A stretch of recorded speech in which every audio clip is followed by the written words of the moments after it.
Hello everyone, it is Native Chef Jonathan speaking, and I'm going to tell you how to cook savory pancakes.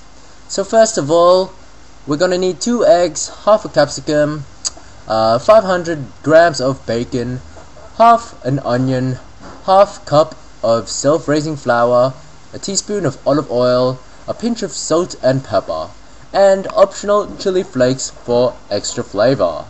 Now let's get cooking. Step 1. Now first of all we have David to cook the frying pan onto moderate, which is around 175 degrees Celsius. Now you can see David is evenly distributing the oil around the saucepan and checking the temperature using his hand. That is very important because you don't know when to cook until you test out. Now he's putting in the diced bacon into this frying pan and evenly stirring around the bacon. Now this is important because you don't want the bacon to be sitting in one spot, or else it'll get burnt. So obviously you're going to have to stir it around and shake it until it becomes crisp. Now once the bacon is crisp, you can pour it out into a separate bowl and leave it aside for the meantime. Once the bacon is placed into a separate bowl, always remember to turn down the temperature for safety reasons. Step 2. Next, grab half an onion and half of the capsicum. Always remember we need the half because we're not going to use the full capsicum and the full onion because it'll be too big for the pancake portions. Now as you can see, Native Chef David is evenly dicing the capsicum into even bits. He doesn't want it to be too thin or too thick. The reason being is because if we have the capsicum too thick, it won't have enough time to cook on the frying pan because the savory pancake only takes roughly a minute or 2 to cook. So if it's too thick, the capsicum won't get cooked and you'll have raw patches of capsicum in your savory pancake, which won't be too pleasant. Now next, David is going to grab the half an onion and cut it into small even bits. The same principle applies for the onion. We don't want the pieces cut too big or too small. Now just be aware when you're cutting the onion that your eyes will start to get watery over time. So be aware of that and careful when you're cutting the onion. You don't want your fingers cut by the knife. Safety precaution always applies when using a knife, whether you're an adult or a child. Now carefully chop up the onions into small bits. As you can see here, David is finally cutting it, making the savory pancake quality, not quantity. So whenever you're cooking, take your time cutting and don't rush. Now pour the onion and the capsicum into the same bowl and place it aside for later. Step 3. Now we have the self-raising flour that we're going to use. Place it into a separate bowl, but not into the main bowl because we're going to use this later. The reason being is because next we are going to add the milk, salt, black pepper and eggs, which won't mix with the flour. So you'll have to mix the liquid ingredients first and then add the flour later so it will mix properly and easier. So now David is adding 2 eggs, one by one, which is important. Make sure there's no shell in the eggs and lightly sprinkle a little bit of salt.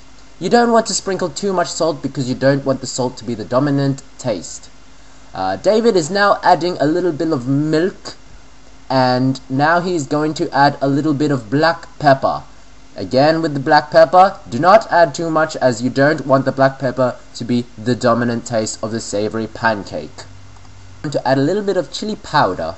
You don't want to add too much as you don't want it to be tasting hot. Chili powder is an optional ingredient and you do not have to put it in if you don't want to. It's only there to enhance the taste. Now David is going to add the self-raising flour into the bowl and he's going to mix it. Mix it thoroughly and you don't want the flour around the edges. Mix it until it becomes very smooth.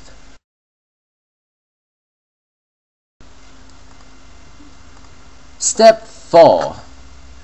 Next, you want to add the bowl of cut up onion and cut up capsicum mixture into the pancake batter.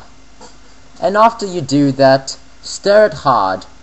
This time you want to stir the batter until it becomes very thick.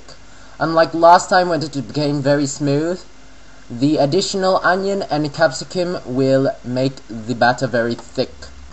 As you can see in the video, we have fast forwarded because it does take a little bit of time until the batter becomes very thick. Roughly about 3 to 5 minutes if you're stirring very hard. Now moving on to the last and final step 5. Now grab the olive oil to a separate pan. The pan we had before was the bacon, remember? Now this pan is to be used to cook the savory pancake. Now pour roughly a teaspoon into a pan of olive oil, which you have already set to medium heat from before. As you can see, David is lightly sprinkling the cooked bacon into the mixed batter. Next, you want to pour a little bit of the batter into the frying pan. You don't want to put too much of the batter into the frying pan, as it'll be very hard to flip once it becomes cooked. Cook it until it becomes golden brown. On both sides it should take roughly a minute or so for each side to cook. Once that has been done, you want to check if both sides are evenly cooked. So keep flipping it and check if both sides are golden brown. Next, pour it on a plate ready to serve, and you can add a little bit of salt or pepper to enhance the flavor if you are not satisfied with it. Another alternative to making it taste better is adding a little bit of barbecue sauce over the top of the savory pancake, or a little bit of tomato sauce, whatever you desire. Now it is time for the reviewer's taste test. This pancake looks really nice. I love the barbecue sauce. That's my favorite. I wonder what this will taste like. It looks very yummy. Time to eat it.